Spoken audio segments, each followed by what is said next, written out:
ఈ 25 నామాలు ఎక్కడ చెప్తున్నాడో అక్కడ సహస్రం చెప్పినంత శక్తి మీకు కలుగుతుంది. అంత గొప్ప నామాలు నేను చెప్తాను, మీరు కూడా చెప్పండి.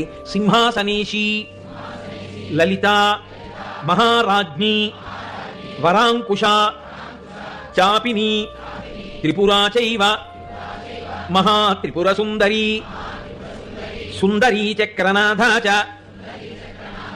సామ్రాజ్ఞి, చక్రిణీ తథా చక్రేశ్వరి, మహాదేవి, కామేశి, పరమేశ్వరి, కామరాజప్రియా, కామకోటిక, చక్రవర్తిని, మహావిద్య, శివానంగవల్లభ, సర్వపాటల, కుళనాథ, ఆమ్నాయనాథ, సర్వాంనాయ నివాసిని, శృంగారనాయికా చేతి,